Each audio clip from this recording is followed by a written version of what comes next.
Donc vous pouvez vous présenter et réagir, tout le long, du webinaire et puis je me présente à mon tour. Donc Laure Wagner, ça fait 15 ans que je travaille dans la mobilité durable.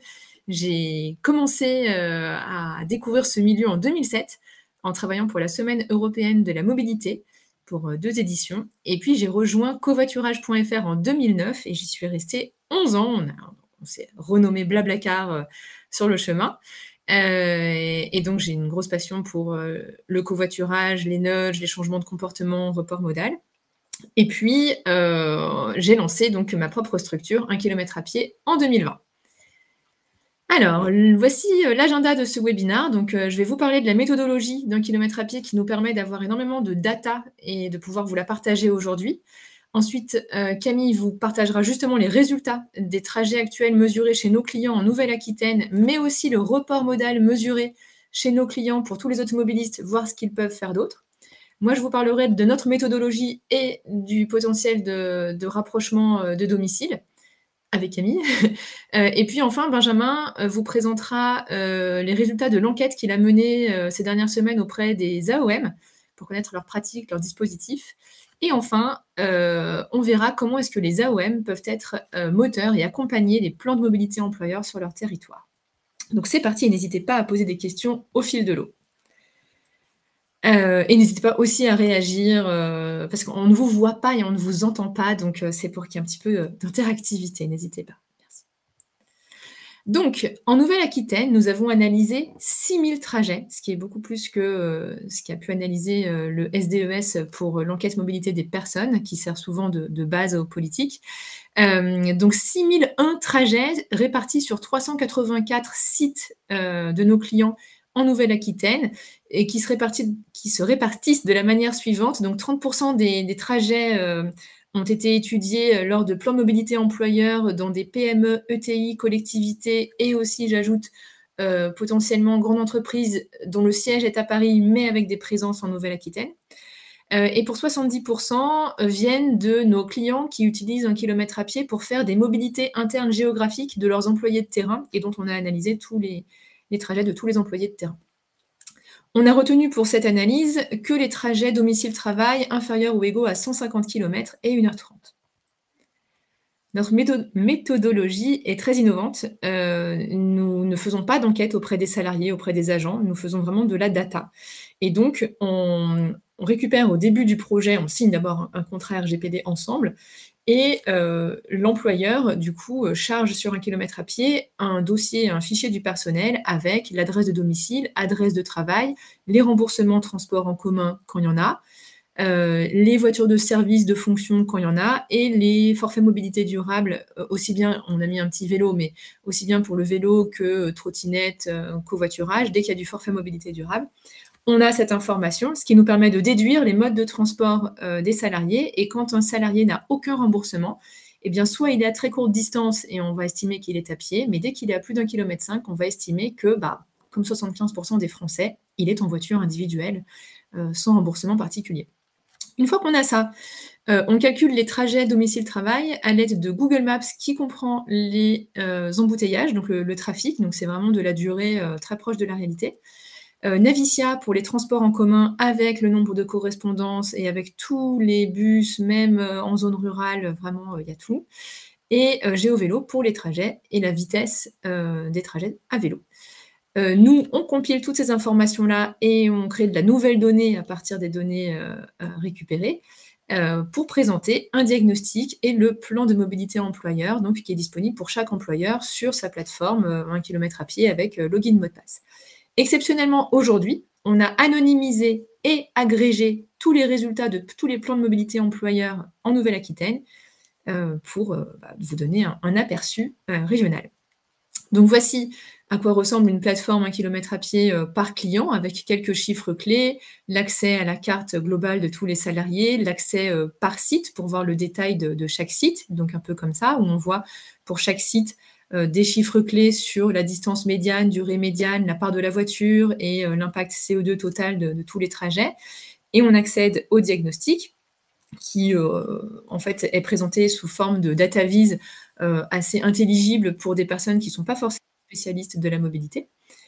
Alors, hop, J'ai entendu un petit gling-gling, donc il y a peut-être un message, dans le, chat. Non.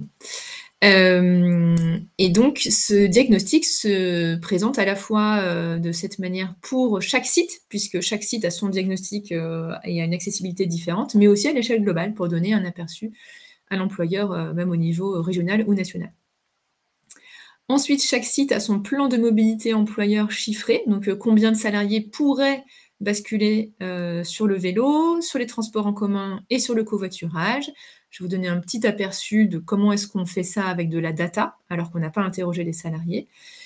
C'est qu'on estime que le vélo, on regarde en fait les critères de passage au vélo et on voit le nombre de salariés qui ont un trajet de moins de 6 kilomètres ou entre 6 et 10 kilomètres. Là, ça va plutôt être du vélo à assistance électrique, parce que ça commence à tirer un petit peu au quotidien.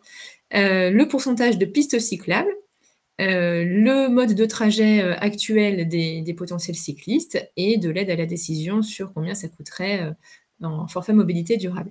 Et donc, ça permet d'avoir au moins un aperçu de s'il y a vraiment des salariés à moins de 6 km et avec plus de 50% de pistes cyclables. On les voit aussi sur la carte, je ne l'ai pas montré ici, mais ça donne vraiment déjà un aperçu de est-ce que c'est utopiste ou pas d'espérer que nos salariés basculent sur le vélo. Ensuite, on a la même chose pour les transports en commun, avec le nombre de salariés qui ont un trajet en transport en commun calculé par notre calculateur Navicia, qui est une filiale de la SNCF. Ce qui est important, c'est de savoir si ce trajet en transport en commun est plus long ou plus court que le trajet actuel en voiture. Donc, il y en a rarement des plus courts. Et nous, on sélectionne ceux qui ont un trajet en transport en commun qui n'allonge le trajet que de 15 minutes de plus. C'est ça qu'on va prendre comme critère, c'est 15 minutes de plus. Et souvent, la majorité des automobilistes, s'ils ne prennent pas les transports, c'est parce qu'en fait, ça leur rallonge le trajet de 20, 25, 30, 35 minutes par rapport à leur trajet en voiture. Et enfin, on va sélectionner les trajets de moins de 45 minutes et montrer un cœur de cible de cette manière. Et pour le covoiturage, on va regarder les automobilistes qui ont les trajets les plus longs, parce que, étant une ancienne de Blablacar et Blablacar Daily, je peux vous dire que au quotidien, les gens qui se motivent, ce sont des gens qui ont un trajet d'au moins 10 km. En deçà, les automobilistes estiment que leur trajet est trop court et peu cher pour que ça vaille la peine de s'inscrire et de s'organiser au quotidien. Donc, on va vous montrer les salariés qui correspondent à ces critères-là en termes de durée, distance de trajet, dans quelle équipe ils sont, etc., en termes de grade dans l'entreprise, métier, voir si c'est compatible. Et maintenant que vous connaissez notre méthode sur le calcul et comment est-ce qu'on arrive à ces chiffrages, eh bien, je passe la parole à Camille qui va vous présenter les résultats.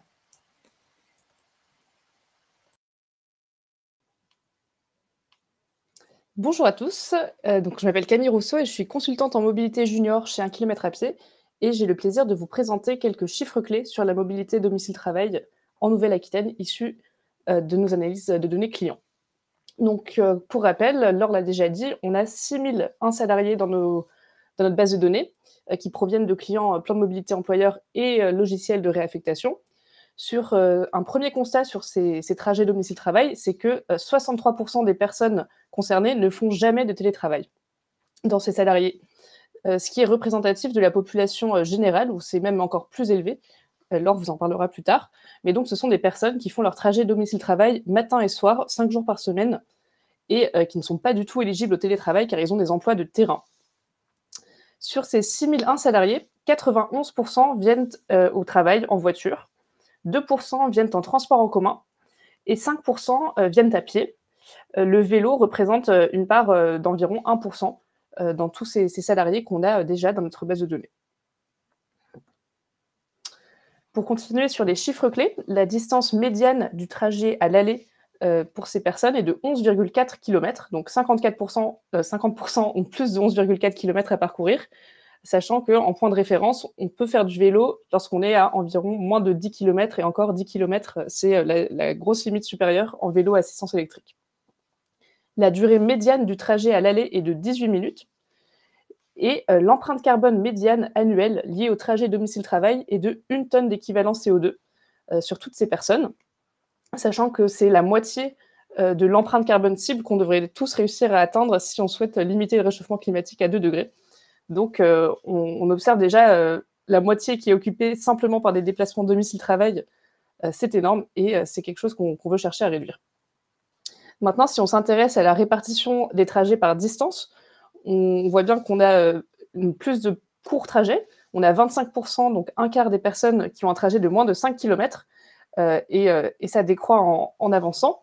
Et on a tout de même des personnes qui ont des trajets assez longs à parcourir chaque jour. Donc si on revient sur cette répartition par distance des trajets domicile-travail, on va se focaliser sur 3 tranches de distance, donc entre 0 et 5 km, entre 5 et 10 km et plus de 10 km. Et ce qu'on observe en Nouvelle-Aquitaine, c'est que 46% des salariés ont un trajet de moins de 10 km, qui est donc potentiellement faisable à vélo. Donc en dessous de 5 km, le vélo mécanique, c'est une option crédible. Et entre 5 et 10 km, on va pouvoir passer sur le vélo assistance électrique pour certaines personnes. Donc presque la moitié aurait la possibilité, en théorie, de faire du vélo. Mais quand on regarde de plus près et qu'on s'intéresse aux émissions de CO2, on se rend compte que les trajets courts représentent une part vraiment infime des émissions de CO2 liées au trajet domicile-travail. Ainsi, les trajets courts ne représentent que 4% des émissions de CO2 liées au trajet domicile-travail, tandis que 86% des émissions sont dues au trajet en voiture de plus de 10 km. C'est logique, parce que tous ces trajets qui sont parcourus sur des courtes distances, même en les cumulant, on atteint un nombre de kilomètres et donc des émissions qui sont vraiment faibles, alors que même avec un faible pourcentage, 54%, donc c'est tout de même la majorité de personnes qui sont à plus de 10 km, on atteint vraiment presque 90% des émissions du total. Donc c'est vraiment un point important pour un kilomètre à pied de se focaliser sur la notion des distances et d'essayer de faire en sorte que ces personnes qui sont à plus de 10 km aient des options de report modal et puissent éventuellement être rapprochées, travailler plus près de chez elles pour parcourir des distances plus courtes et réduire mécaniquement les émissions. Maintenant, si on veut mettre un peu en perspective ces chiffres clés avec les données de l'INSEE qui ont été obtenues lors du recensement de la population de 2019, on se rend compte que donc notre distance médiane à l'aller en Nouvelle-Aquitaine, qu'on retrouve chaque kilomètre à pied, c'est de 11,4 km. C'est cohérent avec la médiane des actifs en France. Donc en zone rurale, elle est de 12,5 km et sur la France au global, elle est de 7,8 km. Il faut savoir que la région Nouvelle-Aquitaine, c'est une région où la moitié des personnes résident dans une commune rurale. Et en plus, ce sont des employeurs qui font appel à nous car ils ont un sujet sur les trajets domicile-travail. Donc c'est normal que cette distance médiane à l'aller soit plus proche de la médiane des actifs en zone rurale. Et enfin, un chiffre qu'on n'a pas évoqué, c'est les frais annuels. Donc les trajets domicile-travail coûtent en médiane, sur les salariés qu'on a étudiés, 428 € par an en frais d'essence. Donc la moitié vont dépenser plus, la moitié vont dépenser moins. Mais c'est un budget significatif pour des personnes qui souvent travaillent sur le terrain et ont des emplois payés au SMIC, voire au SMIC à temps partiel. Donc une fois que nous avons vu ces chiffres clés du report modal, ces chiffres clés de la mobilité domicile-travail, on va s'intéresser au report modal. Donc concrètement, les automobilistes actuels, quel serait leur mode crédible de report modal? Comment est-ce qu'ils pourraient venir autrement qu'en voiture? On va s'intéresser donc exclusivement aux automobilistes dans cette partie de l'étude, donc qui dépensent 428 € par an, qui ont une distance médiane de 12,7 km, donc qui est supérieure à la médiane de tous les salariés qu'on a étudiés, et un trajet de 18 minutes en médiane, et qui représente 99% des émissions liées au trajet domicile-travail. Donc dans notre base de données, on a 5443 automobilistes sur 384 sites, et on peut observer leur répartition par distance au lieu de travail. On a un cinquième qui est à moins de 5 km, et on a une répartition qui est un peu moins accentuée vers le bas comparé au global. Et donc maintenant, lorsqu'on chiffre le report modal, on va utiliser la méthode 1 km à pied pour déterminer quel serait le mode possible des automobilistes actuels. Donc ce qu'on observe, c'est que 59% des automobilistes ont un trajet de plus de 10 km qui commence à devenir intéressant pour le covoiturage et motivant pour le covoiturage, et donc 59% pourraient covoiturer. Donc c'est réellement le levier principal si on souhaite décarboner ces mobilités. Ensuite, 40% des automobilistes pourraient passer au vélo ou au vélo à assistance électrique parce qu'ils ont une distance à vélo, donc un trajet qu'on a calculé concrètement avec une API, donc faisable à vélo, entre 2 et 10 km. Et comme on a déjà dit, au-dessus de 5 ou 6 km, le vélo à assistance électrique sera plus crédible en général. Ensuite, le troisième mode pour le report modal, c'est les transports en commun. Donc, on observe que 10% des automobilistes ont un trajet alternatif crédible en transport en commun. On considère qu'ils pourraient passer au transport en commun si, de 1, le trajet n'est pas plus long que 45 minutes. Et en deuxième critère, il faut aussi que le trajet rallonge de maximum 15 minutes par rapport à la voiture, par rapport au trajet actuel, parce que concrètement, une personne qui fait aujourd'hui 30 minutes de voiture ne va pas avoir envie de passer 45 minutes dans les transports en commun, plus de 45 minutes. Et enfin, on a 3% des automobilistes qui pourraient passer à la marche car ils habitent à moins de 2 km à pied de leur lieu de travail. Donc cet aperçu nous donne vraiment les leviers prioritaires. Donc au global, en Nouvelle-Aquitaine, ça va être le covoiturage, puis le vélo, puis les transports en commun, puis la marche. Et maintenant qu'on a vu toutes ces données en chiffres, je vous propose de les visualiser sur une carte où l'on peut voir concrètement à quoi pourrait ressembler la mobilité demain en Nouvelle-Aquitaine si on appliquait ces règles de report modal. Donc ce que je vous montre à l'écran là, c'est une carte avant-après. Donc à gauche, on a la situation actuelle de la mobilité qui est dans notre base de données, avec un code couleur. Et à droite, on a une situation possible après application du report modal. Donc chaque hexagone ici représente des personnes, des salariés qui travaillent, qui habitent dans la zone représentée par l'hexagone. Les hauteurs des hexagones représentent le nombre de personnes qui sont au sein de cette zone. Donc voilà, je vous montre la carte en 3 dimensions en direct. Donc typiquement ici vers Bordeaux, on a une hauteur qui est plus élevée puisqu'on a plus de salariés au mètre carré entre guillemets dans cette zone, dans notre base de données. Et enfin, donc la troisième dimension, on va dire, c'est la couleur des hexagones qui représente le mode de transport majoritaire au sein de la zone géographique de chaque hexagone. Donc un hexagone rouge va représenter une zone où la majorité des salariés viennent en voiture. Le vert foncé correspond au vélo. Le bleu, qui n'y en a pas beaucoup, correspond au transport en commun. Donc c'est un salarié qui vient en transport en commun sur son lieu de travail. Le vert clair correspond à la marche, donc il y en a très peu. Et le violet, donc tous les points qu'on voit sur notre droite, ça correspond à du covoiturage. Et donc ce qu'on observe, c'est qu'à gauche, déjà, on a une étendue qui est assez énorme des salariés couverts par 1 km à pied. Ce sont toutes les personnes qui travaillent en Nouvelle-Aquitaine, mais certaines habitent en dehors de la région. Et la région Nouvelle-Aquitaine est la plus étendue en France. Donc ce qu'on observe, c'est qu'on a presque exclusivement des colonnes rouges. On a un petit peu de vert, donc de personnes qui viennent à vélo de manière très éparpillée sur des zones très localisées. Donc c'est 1 ou 2 salariés à chaque fois. En revanche, les colonnes qui sont très hautes, donc qui représentent beaucoup de salariés, sont toutes en rouge ou presque. Donc ça correspond à des personnes qui viennent majoritairement en voiture dans ces zones-là. Et à droite, si on réussissait à actionner les bons leviers pour mettre en place le report modal et pour changer les habitudes des personnes, grâce à la méthode 1 km à pied, on a identifié un bon potentiel de report modal vers le vélo, en particulier dans les centres-villes, dans les grosses agglomérations comme Poitiers, bien sûr Bordeaux, La Rochelle. Donc ça concerne exclusivement les agglomérations et les grandes villes. On a un petit peu de transport en commun aux abords des grandes villes. Et autrement, donc on a considéré que parmi les automobilistes qui vivent à plus de 10 km de leur lieu de travail, 30% pourraient passer au covoiturage, pardon.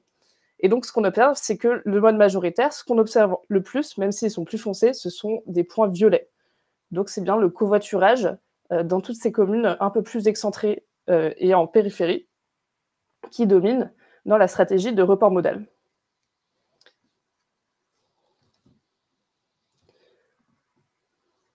Et maintenant que nous avons vu tout le potentiel de report modal en Nouvelle-Aquitaine, je passe la balle à Laure Wagner qui va vous présenter les mobilités internes géographiques.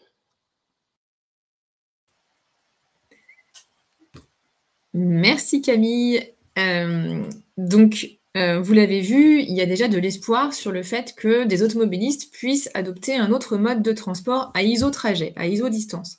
Maintenant, on va voir le potentiel de report, carrément de changement de trajet, de réduction de la distance à la source. Donc, concrètement, comment ça se passe?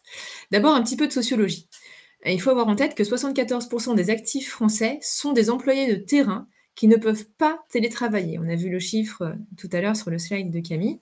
Donc dans l'énergie, les transports, la santé, vieillesse, services publics, dans le BTP, l'hôtellerie, restauration, le retail, petite enfance, services techniques, propreté, mais aussi sécurité, là on entend parler avec les JO, eh bien ce sont des employés qui sont sur le terrain répartis et qui travaillent en général majoritairement pour des employeurs multisites. Donc j'ai mis quelques logos ici que vous reconnaissez, qui sont connus, j'ai mis quelques-uns de nos clients, mais en réalité, il y a 12 000 employeurs multisites publics et privés en France, qui sont dans cette situation où les employés de terrain ne savent pas si un poste est disponible plus près de chez eux. Et donc c'est ce qu'on a apporté avec le logiciel 1 km à pied, c'est de chiffrer, c'est de calculer combien de salariés ont effectivement un établissement de leur propre employeur plus près de chez eux. Moi, j'ai lancé 1 km à pied en pensant, en ayant l'intuition que ce serait 25%, et en réalité, roulement de tambour, 62% des salariés de nos clients multisites ont effectivement un établissement de leur propre employeur plus près de chez eux et pourraient passer d'une situation fatigante et coûteuse et qui génère de l'absentéisme, du turnover au quotidien dans les entreprises et dans les collectivités, pourrait aboutir à une situation beaucoup plus satisfaisante pour tout le monde qui fait des économies de temps et d'argent.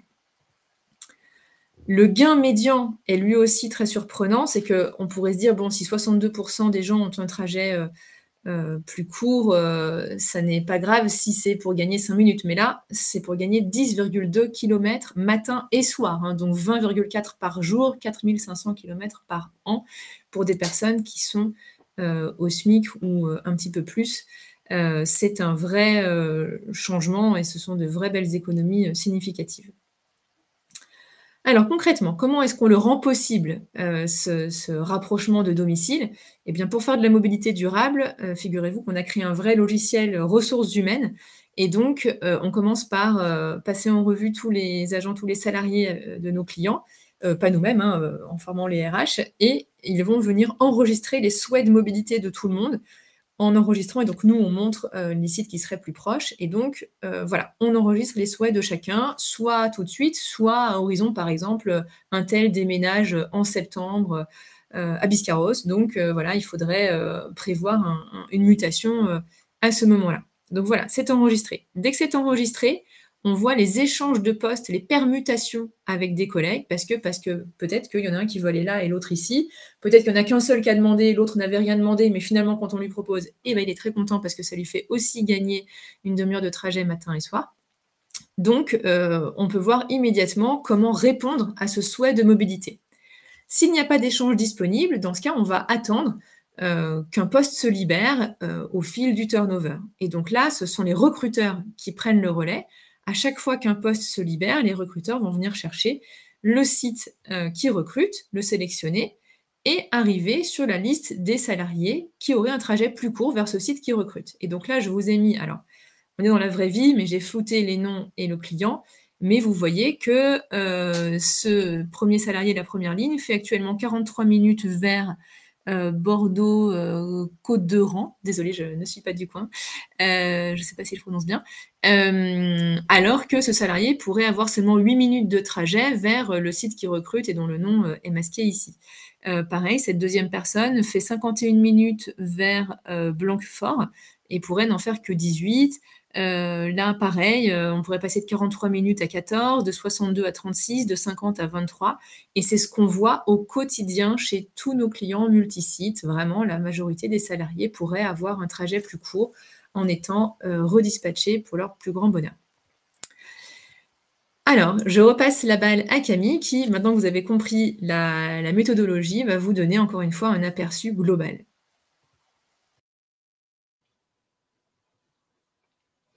Oui, alors donc ce qu'on observe chez les clients réaffectation de notre base de données Nouvelle-Aquitaine, c'est que 51% des salariés ont un site du même employeur plus proche de chez eux. Donc 51%, la majorité, ont un trajet inutilement long.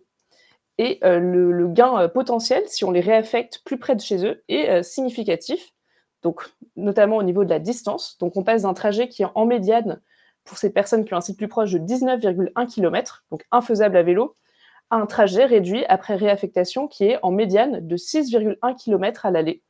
Donc là, on a un gain sur la médiane de 13 km à l'aller, 26 km par jour. Ça représente des économies en coûts et en CO2 qui sont vraiment importantes. Au niveau des durées, on passe d'un trajet qui a une durée médiane de 25 minutes à l'aller, qui peut être légèrement pénible, ça fait 50 minutes par jour dans sa voiture, à 10 minutes à l'aller en médiane après réaffectation. D'un point de vue financier maintenant, les frais d'essence annuels médians sont actuellement de 1 039 € par an pour ces salariés qui sont à faible, qui sont habituellement au SMIC ou juste au-dessus du SMIC, et on passe de 1 039 € par an à 323 € par an, donc un allègement sur le budget qui est réellement important, sans même prendre en compte le potentiel de report modal. On considère simplement que les personnes continuent à venir en voiture, par exemple. Et enfin, d'un point de vue climatique, sur les gaz à effet de serre, on passe de 2,3 tonnes d'équivalent CO2 par an en moyenne, donc plus que les 2 tonnes par an et par personne qui sont nécessaires pour stabiliser le réchauffement climatique, à moins d'une tonne, donc 0,8 tonnes d'équivalent CO2 par an en moyenne, en réaffectant les personnes avec les mobilités internes que nous identifions chez les clients. Donc, si on observe maintenant la répartition des salariés par durée de trajet, actuellement, donc on a ici par tranche de 5 minutes les durées de trajet à l'aller des personnes. Donc, on observe une médiane qui se situe autour des 20 minutes. Mais actuellement, 67% des salariés sont à plus de 20 minutes de leur lieu de travail, avec certains trajets très longs qui font plus d'1 heure, 74 ici. Et après réaffectation, on passe à des durées beaucoup plus courtes. On voit bien que la courbe s'est complètement décalée vers la gauche. Là, on n'a plus du tout de trajet au-dessus de 40 minutes et 90% des salariés, après réaffectation, seraient à moins de 20 minutes de leur lieu de travail. Donc, des trajets réduits, ça représente des risques routiers qui sont réduits, de la qualité de vie en plus, de la motivation, de la fatigue en moins. Donc, un impact significatif sur la vie des personnes qui font ces trajets matin et soir tous les jours. Ensuite, d'un point de vue des distances, donc là, on a fait pareil, on a mis la répartition par distance des salariés avant et après réaffectation.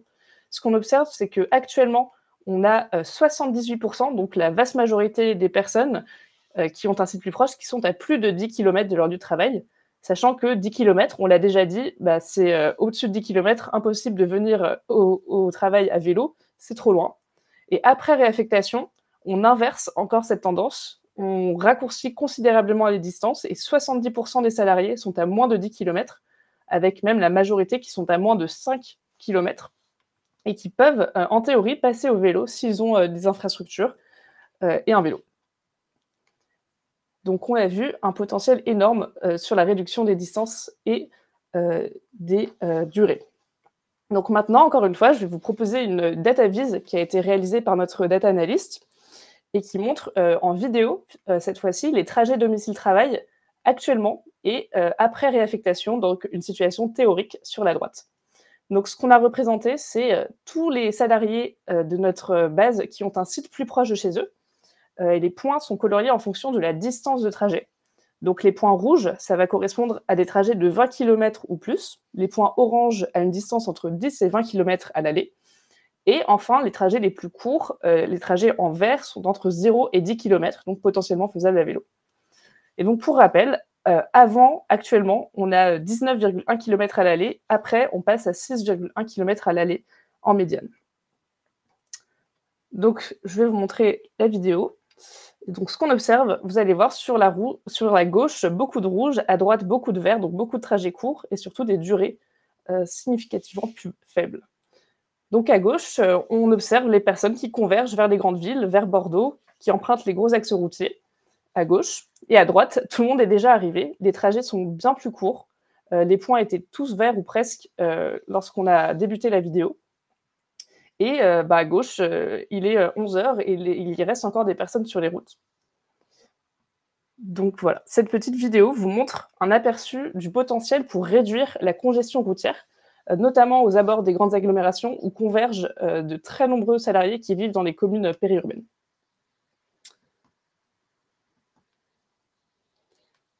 J'ai déjà montré la vidéo. Donc on a vu l'impact sur la congestion routière. Maintenant, ce que je vous propose, c'est des cartographies qui représentent les émissions de CO2 par commune d'origine des salariés. Donc là, ce qu'on a fait, c'est qu'on a représenté sur une carte les salariés.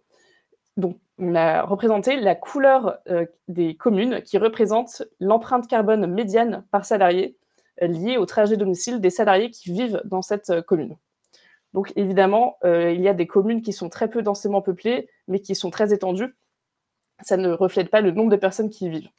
Mais il est toutefois intéressant d'observer donc les émissions et les inégalités géographiques, entre guillemets, pour réduire son empreinte carbone.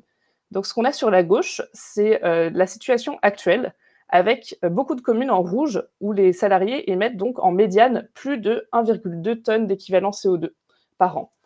Sachant que c'est une empreinte carbone qui n'est pas compatible avec ce qu'on a déjà dit plus tôt, les 2 tonnes d'équivalent CO2. Donc à gauche, on a principalement du rouge, on a quelques communes littorales et quelques petites zones avec du rose pâle, où les personnes sont à moins de 0,55 tonnes par an, mais principalement du rouge. Et à droite, après réaffectation, on observe que dans la majorité des communes, les personnes ont pu réduire leur empreinte carbone et passer en dessous de ces 0,55 tonnes d'équivalent CO2 par an. Il reste encore quelques communes assez excentrées qui restent au-dessus des 1,2 tonnes, mais l'impact est flagrant. La carte passe du rouge foncé au rose clair grâce aux réaffectations, grâce au fait de travailler plus proche de chez soi, tout simplement.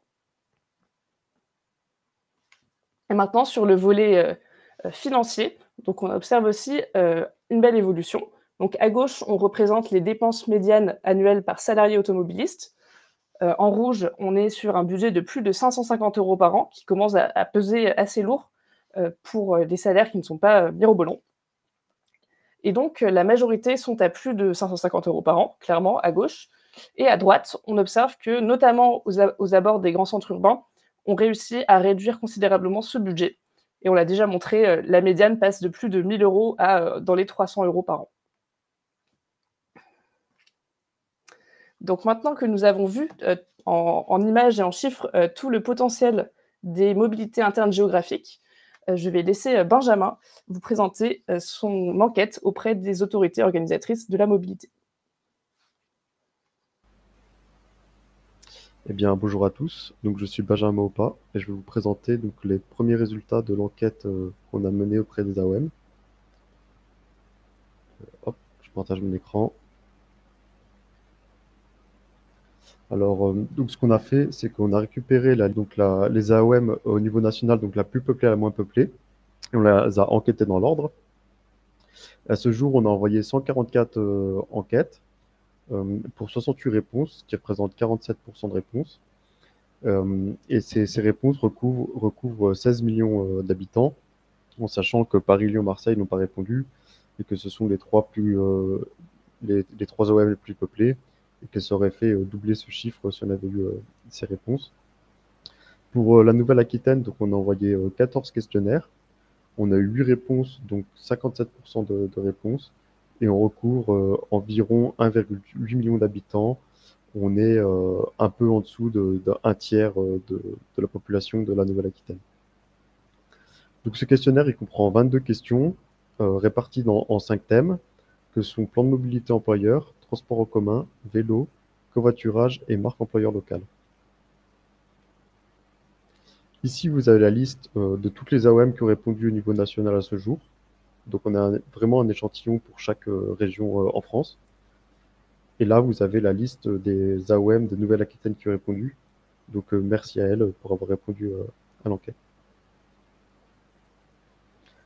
Dans notre questionnaire, donc, on vise à savoir s'il y a des nouvelles offres de transport en commun prévues au sein de l'AOM. Et ce qu'on peut voir, c'est que du coup, tant à l'échelle nationale qu'à l'échelle régionale, il y a beaucoup de mouvements, car les AOM où il n'y a pas de nouvelles offres prévues dans l'année sont très minoritaires. Ensuite, on cherche à sonder pour savoir si l'AOM fait des animations pour promouvoir les transports en commun en entreprise. Et on remarque qu'à l'échelle nationale, donc on a 2 tiers des AOM qui proposent ce service-là. et que on peut rajouter une partie des OEM qui proposent du coup des animations, mais par le biais de leur exploitant de transport en commun.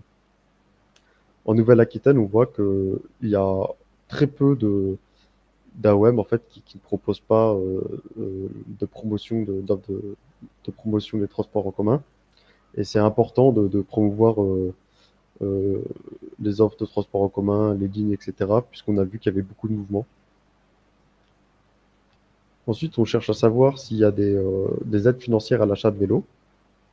Donc, ce qu'on peut voir, c'est qu'au niveau national, la majorité des AOM ne proposent pas d'offres d'aide financière à l'achat de vélos, et qu'en Nouvelle-Aquitaine, on est à 50-50, en sachant que ce sont des aides financières qui sont donc locales et complémentaires des aides de l'État, qui est de 400 € sous condition de ressources.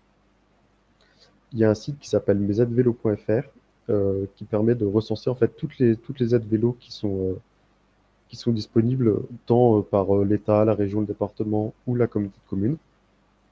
Et si vous êtes AOM et que vous voyez qu'il manque une aide, vous pouvez la soumettre et elle sera recensée sur ce site. Ensuite, on cherche à enquêter sur les plateformes de covoiturage. Donc, on essaie de savoir s'il y a une plateforme de covoiturage qui a été choisie à l'échelle de l'AOM. Et donc là, au niveau national, on est sur 2/3 de oui. Et en Nouvelle-Aquitaine, on est sur quasiment 90% des AOM qui ont déterminé une plateforme de covoiturage commune. Et si on cherche à savoir donc, les plateformes de covoiturage qui sont les plus choisies, on voit qu'au niveau national, les plus importantes sont Blablacar Daily, Caros, puis Mobicop. Mobicop qui est une application de covoiturage qui développe aussi les marques Mobigo et Westgo en Bretagne, en Bourgogne-Franche-Comté. Et en Nouvelle-Aquitaine, on voit que la plateforme la plus populaire est Covoit Modalis, suivie de Blablacar Daily. Et Covoit Modalis est la plateforme de covoiturage qui est développée par la région Nouvelle-Aquitaine. Ensuite, on cherche à savoir si les AOM font la promotion du covoiturage en entreprise. Et là, on voit au niveau national que une courte majorité des AOM proposent ce genre de service et qu'en Nouvelle-Aquitaine, on est sur 50-50. Ensuite, on enquête pour savoir si les AOM proposent un parcours en ligne pour déposer les plans de mobilité employeurs. Et donc, on voit qu'au niveau national, la très grosse majorité des AOM ne proposent pas ce genre de service. Et pareil en Nouvelle-Aquitaine. Mais il faut noter que très souvent, en fait, on peut envoyer un mail au service mobilité de l'AOM, mais ce système-là, en fait, ne permet pas aux AOM de tenir un registre et de mettre à jour régulièrement les données. Ensuite, quand on essaie de savoir s'il y a une part importante des employeurs qui ont fait leur plan de mobilité, ce qu'on voit donc, c'est qu'à l'échelle nationale, il y a sur les AOM qu'on a sondés, il y a assez peu en fait d'employeurs de plus de 50 salariés qui ont fait leur PDME, puisque on est à 80% des employeurs, enfin des AOM où il y a très peu d'employeurs qui ont fait leur plan de mobilité. Et en Nouvelle-Aquitaine, on est à peu près représentatif de ce qui se fait en France. Et on voit que les AOM où une majorité des employeurs auraient fait leur plan de mobilité est quasiment anecdotique à l'échelle nationale. Donc notre questionnaire, il porte sur d'autres questions et d'autres thèmes, mais par souci de temps, on ne pourra pas les détailler ici. Donc vous pouvez envoyer un mail à Laure Wagner, qui prendre un rendez-vous avec elle pour qu'elle vous détaille toutes ces réponses de manière plus précise et à qui je rends la main. Merci Benjamin. Et effectivement, hop, pour finir, je vais vous partager une initiative exemplaire sur ce thème. Donc, comment est-ce que les AOM peuvent aider les employeurs à faire leur plan de mobilité employeur, puisque on l'a vu, Peu d'employeurs aujourd'hui, on est majoritairement à moins de 25% et en réalité, il y a un chiffre qui circule de 8-10%. Donc voilà, les entreprises, les employeurs ne se sont pas encore vraiment saisis du sujet. Or, on voit bien que c'est en mesurant et en ayant les idées claires sur ce qu'il faut prioriser et le rôle central de l'employeur sur les trajets domicile-travail qu'on va réussir à amorcer la transition. Donc, voilà ce qu'a décidé de faire l'Eurométropole de Strasbourg pour faire en sorte que les employeurs fassent leur plan de mobilité employeur, c'est qu'ils leur offrent tout simplement. Et donc, ils ont monté un programme qui s'appelle Optimix, il y a un site web, ils en font la promotion et les entreprises qui sont séduites par l'initiative n'ont qu'à demander un accès gratuit. Que se passe-t-il derrière? En réalité, l'Eurométropole de Strasbourg nous a acheté à nous, 1 kilomètre à pied, un package de plusieurs plans de mobilité qu'elle va distribuer aux employeurs qui en font la demande. Concrètement, comment ça se passe? Il y a une convention tripartite entre l'AOM, l'employeur et nous pour le traitement de données qui est tout à fait conforme au RGPD, mais il faut quand même signer quelque chose. Ensuite, chaque employeur qui en a fait la demande reçoit son diagnostic mobilité avec carte des trajets interactifs, filtrables par mode, les indicateurs clés, mais aussi le report modal possible vers, comme on l'a montré, le vélo, les transports, le covoiturage pour pouvoir prioriser ces actions. Et donc, l'AOM, vous potentiellement qui nous regardez, n'avez plus qu'à présenter les résultats avec votre connaissance du territoire et planifier les actions d'animation, de sensibilisation les plus pertinentes sur chaque site. Évidemment, les AOM peuvent commencer aussi par leur propre plan de mobilité, qu'un plan de mobilité du package soit pour leurs propres agents, évidemment, pour commencer. Ensuite, nous, on équipe les AOM avec tout plein de matières, en fait, pour déployer et passer à l'action le plus vite possible, puisque le temps presse pour le climat. Avec du coup des webinars, des scripts d'animation, des catalogues, des kits de communication clés en main, des enquêtes aussi, pour faciliter le passage à l'action. Et enfin, l'intérêt que ce soit vous, AOM, qui soyez au centre de cette organisation des plans de mobilité, c'est que vous allez avoir accès aux data, et du coup, nous, on va vous donner un accès un peu agrégé comme on l'a fait aujourd'hui à l'échelle de la région, mais pour votre AOM avec vos flux, voitures, vélos, vos indicateurs clés, le report modal sur votre territoire, pour pouvoir, encore une fois, prioriser vos actions. Et ça fait beaucoup de sens de faire des plans de mobilité, d'avoir un package comme ça pour une zone d'activité, une zone industrielle où quasiment tout le monde converge en voiture. Nous avons fini ce webinaire avec une petite minute de retard. Merci à tous pour votre écoute et on va prendre un petit temps pour les questions-réponses. Hop. Du coup, je vais réinviter Benjamin et Camille. Hop, et je vais afficher la première question puisqu'il y en a une. Hop, dans le chat. Donc, d'abord, on va présenter donc, Anaïs qui s'est présentée. Donc, je suis chargée de mission mobilité durable sur les CH de Niort, de Sèvres, etc. Bon, je vous laisse lire parce que pour moi, c'est écrit tout petit. Et ensuite, donc, sa question, c'était... ces réaffectations sont faites en interne d'un groupe ou est-il possible de faire des échanges inter-entreprises? Alors, très bonne question Anaïs. Nous, pour l'instant, le logiciel, c'est au sein d'une même organisation. C'est-à-dire qu'on travaille par exemple pour Lidl, pour Point P, pour Auchan, eh bien, pour des crèches aussi. C'est au sein d'une entreprise, on va réaffecter vers le site le plus proche. Pourquoi est-ce qu'on a fait ce choix? C'est que c'est beaucoup plus simple au niveau du RGPD, déjà, de faire juste déjà en entre-soi. Au niveau administratif aussi, puisque quand on repère une permutation, c'est le même contrat. En général, la clause de mobilité, de toute manière, comme ça rapproche, il n'y a même pas besoin de vérifier la clause de mobilité. Mais donc, c'est beaucoup plus simple au niveau administratif. Et puis aussi, je vous avoue que les employeurs, eux, leur grande motivation à se lancer dans ce projet, même si nous, notre motivation, c'est le climat, c'est la mobilité durable, eux, c'est plutôt d'avoir des actions de ressources humaines, de marque employeur et d'amélioration de la qualité de vie de leurs propres salariés et pas de les faire partir ailleurs. Donc, il y a beaucoup plus d'énergie des employeurs quand c'est en interne dans l'organisation. Peut-être un jour, je ne dis pas non, dans quelques années, on se lancera dans de l'inter-entreprise, mais ça amènera son lot de difficultés supplémentaires. Mais comme vous l'avez vu tout à l'heure dans les slides, il y a déjà un potentiel vraiment colossal, donc je pense qu'il vaut mieux faire quelque chose qui a tout pour marcher et qui commence à marcher. Là, on le voit chez nos employeurs clients, plutôt que de vouloir faire encore mieux, mais qu'il y ait trop de friction et que ça ne se fasse pas.